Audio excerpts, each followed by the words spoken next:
مولانا عطاء الرحمان صاحب، مولانا عطاء الرحمان صاحب۔ کو بعد میں کہتے تو بہت اچھا تھا، ایک کنکلوڈ کرتے رکھتے۔ مولانا عطاء الرحمان صاحب۔ بسم اللہ الرحمن الرحیم، نحمدہ ونصلی علی رسولہ الکریم، اما بعد۔ جناب چیئرمین صاحب، میں آپ کا شکر گزار ہوں کہ آج آپ نے اس اہم موضوع پر بات کرنے کا موقع عنایت کیا ہے۔ جب بھی آئین میں ترمیم کی بات ہوتی ہے تو ہمیں جمعیت علماء اسلام کو خاص کر کچھ تشویش پیش ہو جاتی ہے، کیونکہ ہمیں یاد ہے کہ سن 73 کا آئین جب بنایا جا رہا تھا، اس میں جہاں حکومت کا رول تھا، جناب ذوالفقار علی بھٹو صاحب، مرحوم و مغفور کا ایک رول تھا، وہاں پارلیمنٹ کے دیگر پارٹیوں کے رہنماؤں کا، ممبران کا بھی ایک کردار تھا اور بنیادی کردار تھا، جس پر آج میں ان تمام اس وقت کے ممبران کو، اس وقت کے پارٹی رہبران کو خراج تحسین پیش کرتا ہوں کہ اس ملک کو اگر آج تک بچایا گیا ہے تو وہ اس آئین نے بچایا ہے۔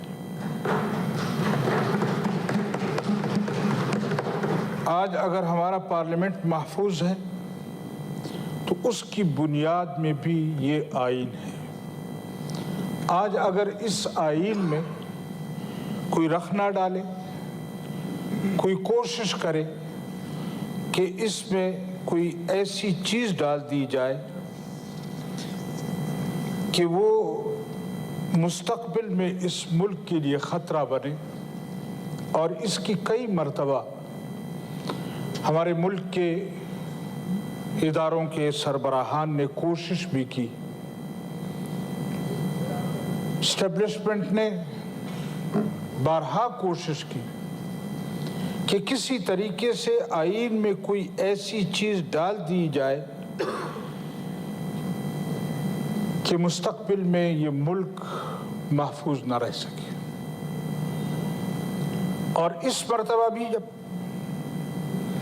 یہ 26ویں ترمیم سامنے لائی گئی تو جمعیت علماء اسلام کو وہی خدشہ رہا، اور ہم نے اس ترمیم کا بھی، ملک کے آئین کا بھی بغور مطالعہ کیا، اور جماعت اس نتیجے پر پہنچی کہ اگر یہی ترمیم جو تجویز کی گئی ہے اسی طرح پاس ہوتی ہے تو پھر شیر رحمان صاحب نے تو کہا کوئی سانپ نہیں ہے، کوئی وہ نہیں ہے، لیکن پھر یہ انتہائی خطرناک سانپ ثابت ہوتا۔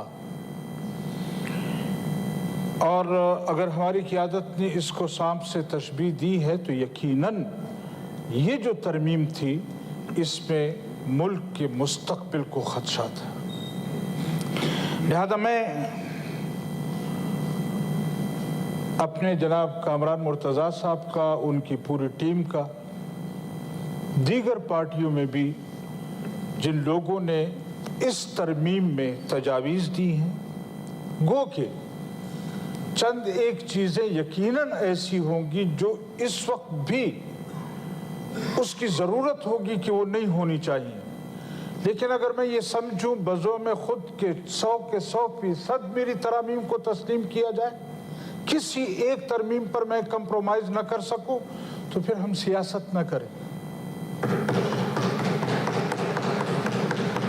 میں تحریک انصاف کے ساتھیوں سے بھی کہوں گا کہ جس جمہوریت کے لیے، جس ملک کی بقا کے لیے ہم محنت کر رہے ہیں، ہم آپ کو دعوت دیتے ہیں، آئیں اور 100% نہ صحیح تو کم از کم 80-90% جمعیت علماء اسلام نے جو کامیابیاں حاصل کی ہیں اس کا آپ ساتھ دیں۔ میں درخواست کروں گا اور یقیناً جو ان کا گلہ ہے اپنی قیادت کے متعلق کہ گزشتہ 20-25 دن سے یا مہینے سے یا جتنے بھی دن ہیں جو رویہ روا رکھا گیا ہے، ان کی قیادت کے ساتھ قید میں، میرے خیال میں ہم نے اس کی مذمت بھی کی ہے۔ اور صرف یہ نہیں کہ ان کے ساتھ ہونا چاہیے، جو بھی ہو ہمیں یہ رویہ نہیں اپنانا چاہیے کہ ہم قیدیوں کو مجبور سمجھ کر ان کے ساتھ وہ ظلم ناروا رکھیں کہ شاید اس طرح کوئی مان جائے گا۔ میرے خیال میں یہ انتہائی غلط ہوگا۔ حکومت کو چاہیے کہ وہ ان کو باہم سہولت پہنچانے کے لیے کوشش کریں، اور جتنی سہولت آئین نے یا ہمارے قانون نے ان کو دی ہے وہ ان کو ملنی چاہیے۔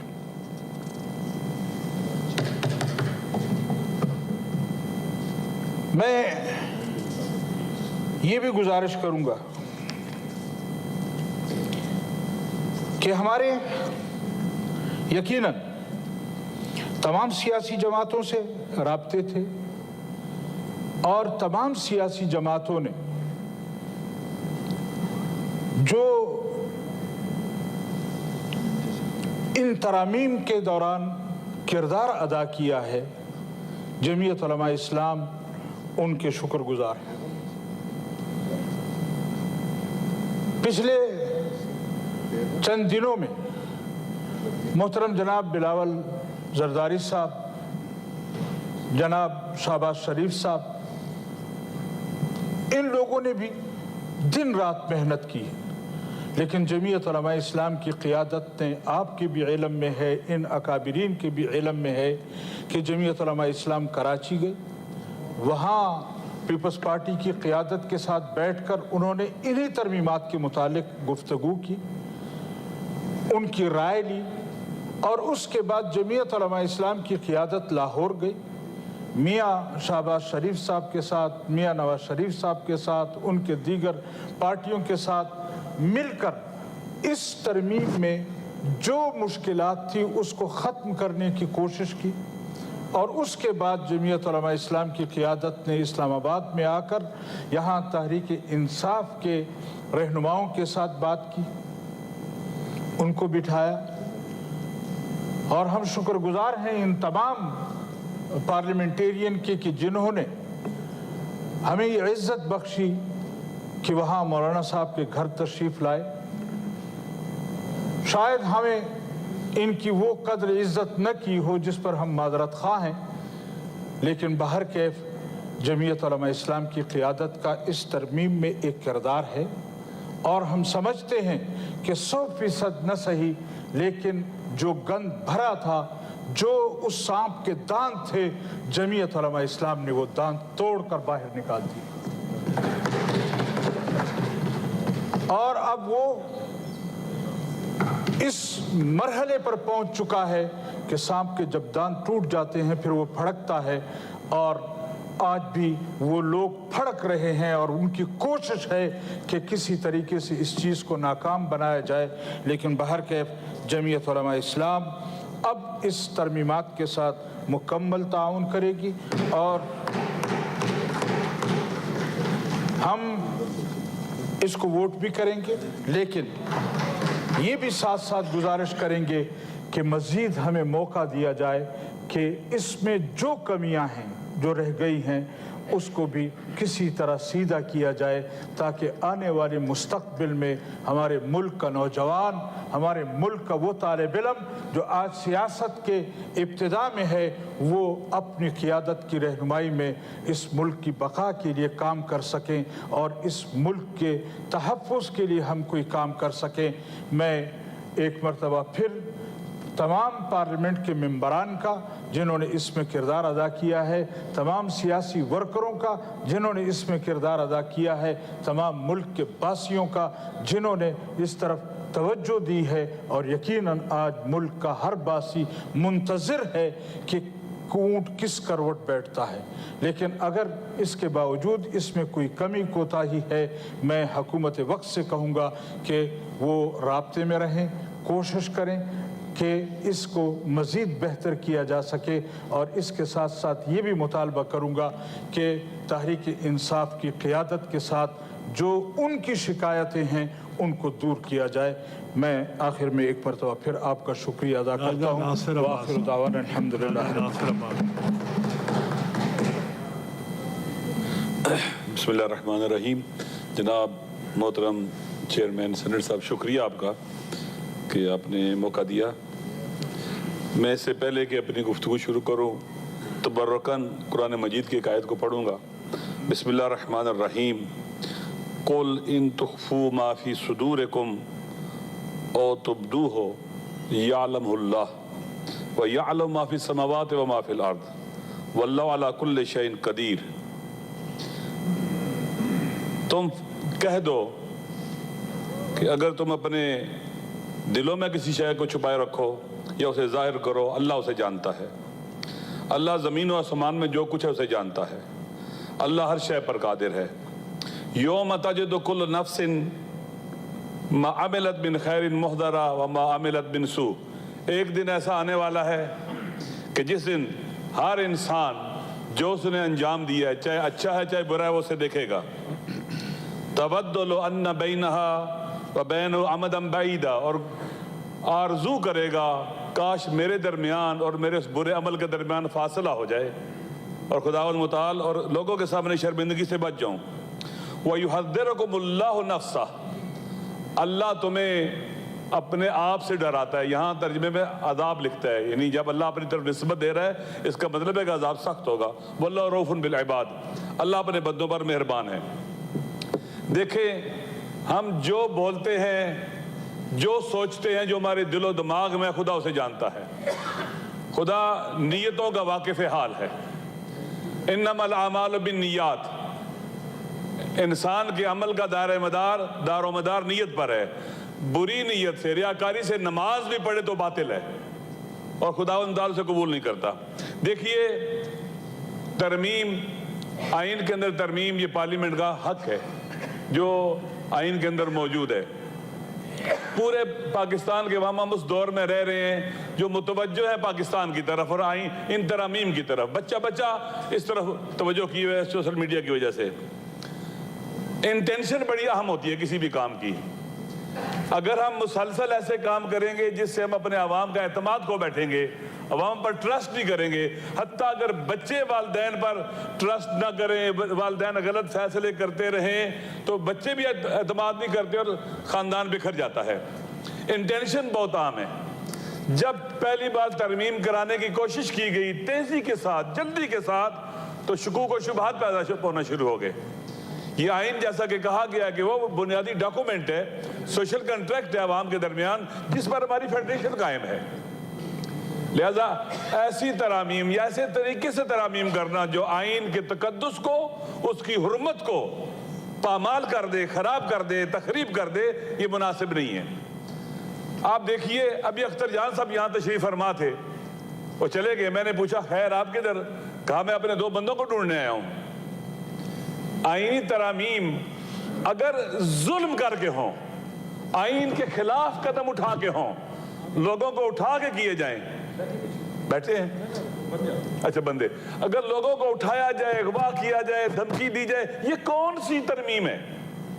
یہ کس آئین کے مطابق ہے؟ کیا ہمیں اس کو کنڈیم نہیں کرنا چاہیے؟ ہمارے ساتھیوں پر، ہمارے کولیگز پر اگر اس طرح کا پریشر ہو، ہمیں اس کے خلاف سٹینڈ نہیں لینا چاہیے؟ اگر یہ آپ کسٹوڈین ہیں ہاؤس کے، اگر کسی بھی شخص کے اوپر دباؤ ہے، ہمیں اس کا دفاع کرنا چاہیے، اس کی عزت نفس ہے، اس کی انسانی کرامت ہے۔ پریشرائز کر کے، دباؤ کر کے اگر آپ رائے لے لیں گے، اس کی شخصیت ختم ہو جائے گی، وہ عوام میں بے آبرو ہو جائے گا، اور کسی کو بے آبرو کرنا گناہ ہے۔ اس طرح سے تو آئینی ترامیم نہیں ہوا کرتی۔ اگر کنسنسس کے ساتھ کوشش کی جاتی، اعتماد کیا جاتا، اب لوگوں کا اعتماد اٹھ چکا ہوا ہے۔ آپ مجھے بتلائیں عوام کے کتنے مسائل اور مشکلات ہیں، ان کے لیے تو فوری طور پر ترامیم کی طرف نہیں جایا جاتا یا اقدامات کی طرف نہیں جایا جاتا، اچانک راتوں رات کوشش کی جاتی ہے۔ پھر ہر صورت میں جلدی کرنی ہے۔ کیوں جلدی کرنی ہے؟ عوام کا اعتماد بہت ضروری ہے۔ اس دور میں جب ہم ترامیم کر رہے ہیں آئین کے اندر، پاکستان کے عوام بہت بیدار ہو چکے ہیں، بہت آگاہ ہو چکے ہوئے ہیں۔ لہٰذا اگر ہم خدا نخواستہ ایسی ترامیم کریں گے جس میں پاکستان کے اندر جو موجود پارٹیاں ہیں، سیاسی پارٹیاں ہیں، بالخصوص پی ٹی آئی اگر یہ ساتھ ہی دے گی تو عوام کے اندر یہ متنازع ترمیم بھی ہو جائے گا، آئین بھی متنازع ہو جائے گا۔ لہٰذا بندوں کو اٹھانا، اغوا کرنا، پریشرائز کرنا اور سختی کرنا، پتہ نہیں راستے بند کر دینا، یہ کون سی ترمیم ہو رہی ہے؟ لہٰذا ضروری نہیں ہے کہ ہم آپس میں بیٹھ سکتے ہیں، یہاں پر ہم اکٹھے ہیں، ملتے ہیں، سلام کرتے ہیں ایک دوسرے کو، ایک دوسرے کو پر اعتماد کر سکتے ہیں۔ اس کے لیے ماحول بنانا پڑتا ہے۔ ماحول نہ بنائیں گے تو ہم اس کا نقصان اٹھائیں گے اور پاکستان کو نقصان کریں گے۔ میری گزارش یہ ہے کہ اس وقت پاکستان کے عوام میں دیکھ رہے ہیں، ہم سب کو دیکھ رہے ہیں، خدا بھی دیکھ رہا ہے۔ ریاست کی طاقت چند ستون ہوتے ہیں جن میں سے ایک عوام کا اعتماد۔ اگر کوئی سسٹم اپنے عوام کا اعتماد کھو بیٹھے تو وہ نہیں چل سکتا، اس کے فیصلے بھی نافذ نہیں ہوتے، عوام اس کو قبول نہیں کرتے۔ میری گزارش یہ ہے کہ سینٹ کو، پارلیمنٹ کو اپنے اچھے اقدامات کے ذریعے عوام کے ٹرسٹ کو اور اعتماد کو حاصل کرنا چاہیے۔ میری گزارش، ہم چیختے ہیں کہ اٹھایا جا رہا ہے لوگوں کو، اغوا کیا جا رہا ہے لوگوں کو، پریشرائز کیا جا رہا ہے لوگوں کو، کوئی سنتا ہی نہیں ہے، کوئی جواب ہی نہیں دیتا۔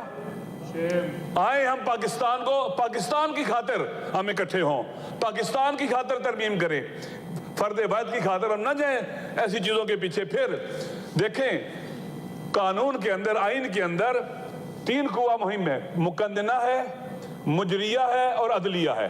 اگر ان کا استقلال کوسچن ہو جائے گا، یہ اپنا استقلال کھو بیٹھیں گے تو اس کا مطلب یہ ہے کہ آپ کا سسٹم نہیں چلے گا۔ 3 ستون ہیں، تینوں کو مستقل ہونا چاہیے، مداخلت نہیں ہونی چاہیے۔ اگر استقلال ختم ہو جائے گا، مقننہ یا مجریہ یہ کہ ساری پاور عوام نے مجھے دی ہے، آپ مجھے بتلائیں عوام نے کہاں پاور دی ہے اس وقت ہمیں؟ 2024 8 فروری کو جو ہوا اور جو پھر 9 کو ہوا، عوام کی تو رائے، حق رائے دہی پر ڈاکہ ڈال دیا گیا۔ عوام نے نہیں اس طرح کا حق ہمیں دیا کہ ہم آئیں اور ایسی ترامیم کریں جس سے عوام کو کوئی فائدہ ہی نہ ہو، پھر ایسے طریقے سے کریں، بے ڈھنگے طریقے سے، بے ڈھنگے طریقے سے کریں کہ رئیس عزت بھی ختم ہو جائے۔ میرے خیال میں جو ابھی ترامیم آئی ہیں، اگر کنسنسس کے ساتھ ہوتا اور آرام سے ہوتا، کسی کو شاید اعتراض نہ ہوتا، کسی کو اعتراض نہ ہوتا، لیکن ہم احتجاج کرتے ہیں اس بنیاد پر کہ کیوں لوگوں کو اٹھایا گیا، ایم این ایز کو اٹھایا گیا، سینیٹرز کے ساتھ زیادتی و ظلم ہوا۔ اختر جان صاحب یہاں آئے، بیٹھے رہے کہ میرے 2 سینیٹر کو میں نے ڈھونڈنے آیا ہوں، جو بھی ابھی آئے اس وقت نہیں تھے، وہ ادھر بیٹھے ہوئے تھے اختر جان صاحب، میں انہیں ملنے گیا۔ میں پارلیمنٹری لیڈر ہوں میرے بھائی جان، تو آپ مہربانی کریں برداشت کر لیں، آپ نے بل تو پاس کروا لینا ہے لیکن برداشت کر لیں تھوڑا سا، کوئی مسئلہ نہیں ہے۔ یہ وائنڈ اپ کر رہے ہیں، میں وائنڈ اپ کر رہے ہیں۔ دیکھیں یہ تو زیادتی ہے میرے خیال میں، یہ میرا ٹائم جو لیا ہے اس کو اس سے اضافہ کریں، آپ انٹرفیئر نہ کریں۔ لہٰذا اس مسئلے میں یہاں پر توجہ پلیز دیکھیں، ابھی میں نے لکھا ہوا ہے، میں بولوں گا۔ دیکھیں ہم مولانا فضل الرحمان صاحب کا شکریہ ادا کرتے ہیں جنہوں نے ایک انتہائی عقل مند سیاستدان کا رول پلے کیا، سمجھداری کا رول پلے کیا۔ وہ جو خرابی اور بربادیوں کے امکانات تھے وہ کم ہو گئے۔ ایک سیزن سیاستدان ایسے ہی کرتا ہے، اور میرے خیال میں دیکھیں کاش اس کو آپ کو اگر عمل کرتے اور موقع ان کو دیتے نا تو آپ کو بندے اٹھانے کی ضرورت نہیں تھی، کسی کو دباؤ میں ڈالنے کی ضرورت نہیں تھی، آپ کا فائدہ تھا، آپ کی عزت تھی اس میں۔ ابھی کوئی عزت نہیں ہے، ابھی عوام کو سب کچھ پتا چل چکا ہوا ہے، کون کون اٹھا ہوا ہے، کس کس کو دبایا گیا ہے، کس کس کو لالچ دیا گیا ہے، تمیم کے ذریعے لالچ، تہدید، ڈرا کر یا دھوکے کے ساتھ۔ تو یہ نہ کرنا پڑتا، سب کی عزت ہوتی، صاحبان کی عزت ہوتی، ہم سب کی عزت ہوتی۔ وہ اللہ عوام کی نظروں میں اگر ہم گر جائیں گے ہماری کیا حیثیت رہے گی؟ اگر آپ مولانا صاحب کو اور ٹائم دیتے اور وقت دیتے، مجھے یقین ہے چیزیں بہتر ہو سکتی تھی، اور بہتر ہو سکتی تھی، اور کسی کے ساتھ زیادتی کرنے کی ضرورت نہ پڑتی۔ لہٰذا میں آخر میں مولانا صاحب کا شکریہ ادا کرتا ہوں کہ مولانا نے اپنے تئیں بہت زیادہ کوشش کی ہے، شکریہ، اور ان مسائل کو حل کرنے میں انہوں نے ایک رول پلے کیا ہے۔ میری بات کیا محترمہ بے نظیر بھٹو اگر آج ہوتی، وہ اس طرح کے پریشرائز کر کے اٹھا کر لوگوں کو آئین میں ترامیم کرنے کی حمایت کرتی؟ کبھی نہ کرتی وہ۔ لہٰذا میرے خیال میں آپ اس جماعت کے کسٹوڈین بھی ہیں، اس سے تعلق بھی رکھتے ہیں جس کی ایک جمہوری تاریخ ہے، آپ